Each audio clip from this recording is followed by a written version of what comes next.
Assalamualaikum warahmatullahi wabarakatuh. Welcome back to my channel.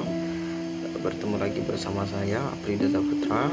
Alhamdulillah, bersyukur kepada Allah karena kita diberikan kesehatan dan kesempatan untuk bisa lagi menonton channel saya. Salawat dan salam, dan tidak lupa lagi mengucapkan salawat kepada Nabi besar kita Muhammad Sallallahu Alaihi Wasallam dengan mengucapkan Allahumma sholli ala Sayyidina Muhammad wa ala ali Sayyidina Muhammad. Semoga dengan kita mengucapkan salawat kepadanya, kita mendapatkan syafaat darinya. Amin ya rabbal alamin. Baiklah,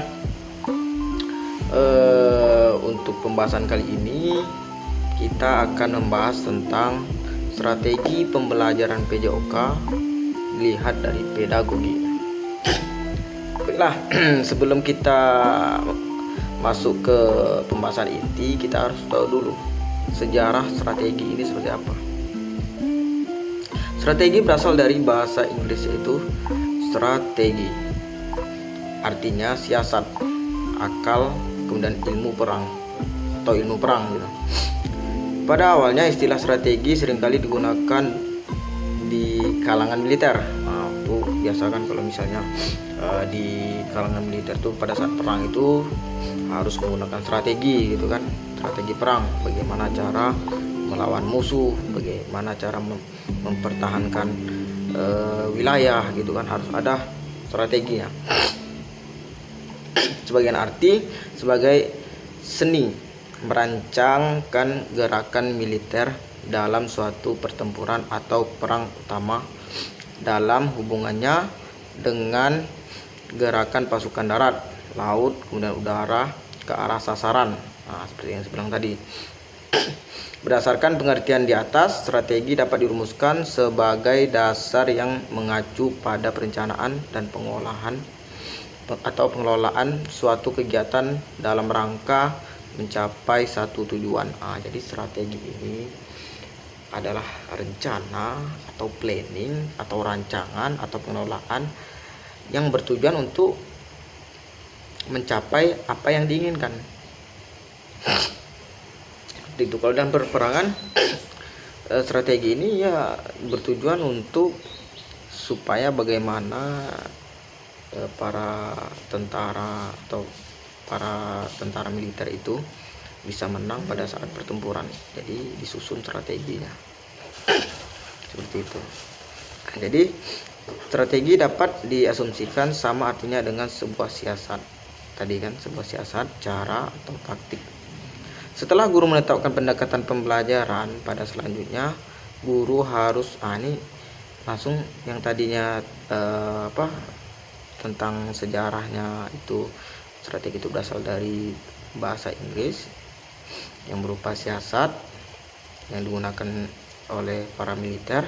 Jadi kalau misalnya guru yang menggunakan strategi ini, jadi dia melampiaskan pada pembelajarannya. Jadi strategi pembelajaran guru, yaitu dimana guru menyusun sebuah strategi dalam pembelajaran. Bukan merupakan proses yang pasti siap dipakai dalam segala situasi dan tujuan pembelajaran gitu. Strategi pembelajaran adalah merupakan hasil pilihan disesuaikan dengan situasi dan tujuan pembelajaran tertentu. Situasi dan tujuan pembelajaran itu dapat berbeda-beda gitu. Jadi begitulah pengertian dari strategi yang dipakai oleh guru. Jadi berbeda gitu kan. Kalau misalnya strategi pembelajaran kalau strategi yang digunakan militer itu strategi peperangan. Kalau guru itu dia menggunakan strategi dalam pembelajaran, bagaimana anak itu bisa paham, bagaimana anak itu bisa mampu melakukan apa yang dicontohkan, misalnya praktek gitu. Jadi harus ada strateginya, strategi pembelajarannya. Misalnya dalam satu pembelajaran itu kita menginginkan anak itu mampu melakukan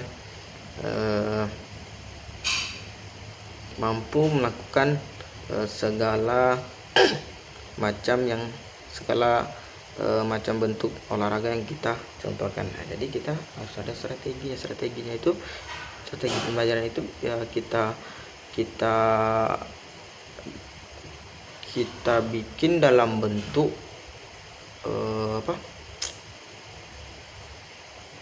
metode gitu. Metode pembelajaran ini seperti apa? Nah, bagaimana anak itu bisa memahami seperti itu apa yang kita ajarkan. Seperti kalau di masa Covid ini, strategi pembelajarannya seperti apa? Karena di masa Covid ini tidak ada tidak ada praktek gitu. Seharusnya di masa Covid ini pembelajaran olahraga ini sangat penting gitu, karena seluruh siswa itu dengan olahraga bisa bergerak kemudian memperkuat imun tubuhnya. Tetapi karena saran dari pemerintah tidak ada tatap muka, jadi seluruh mata pelajaran yang ada di sekolah itu dilakukan secara tidak bertatap muka gitu.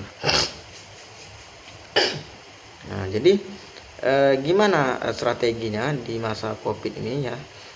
Ya kita ya dalam bentuk media audiovisual kita mengajari anak itu dalam bentuk media audiovisual. Ya, misalnya pembelajaran bola besar, misalnya passing dalam sepak bola, passing kaki bagian dalam. Nah, passing kaki bagian dalam.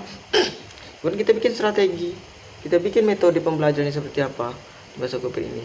Ya mungkin bagi yang misalnya anak-anak yang menggunakan yang ada HP, yang mempunyai HP, jadi kita bikin grup per kelas. Misalnya kelas 7, kita bikin grup kelas 7 apa misalnya 7A, bikin grup kelas 7A. Kemudian kita kirim di grup itu video orang melakukan passing kaki bagian dalam. Kemudian kita suruh anak itu bikin juga video seperti apa yang kita kirim di grup itu. Kita suruh anak itu bikin video passing kaki bagian dalam. Jadi anak itu kan bisa melihat tuh. Dengan anak tuh melihat, nah, itu dengan video itu kan sama dengan dia melihat pada saat praktek di lapangan seperti itu kan. Nah, jadi jelas di situ. Jadi pembelajaran penjas ini tidak bisa dikasih materi kemudian anak itu catat, atau dikasih gambar kemudian anak itu memahami. Jadi pembelajaran penjas itu tidak efektif apabila pelajarannya seperti itu. Memang pelajaran penjas ini harus dijelaskan kemudian dipraktekkan. Tapi ketika Covid ini kendalanya, jadi harusnya metode itu yang menurut saya efektif untuk lakukan. Nah, itulah strateginya. Jadi menggunakan video dikirim ke grup, misalnya video passing kaki bagian dalam dikirim ke grup. Kemudian kita bagi tugas anak tuh bikin video juga dengan persis apa yang kita kirim video persis dengan video yang kita kirim di grup itu. Misalnya seperti itu strateginya, strategi pembelajaran di masa Covid ini. Untuk di masa yang akan datang bisa kita modifikasi lagi strateginya. Nah, menurut saya seperti itu. Sedikit pemahaman saya tentang strategi pembelajaran PJOK. Lebih dan kurang saya mohon maaf. Wabillahi taufiq wal hidayah. Wassalamualaikum warahmatullahi wabarakatuh.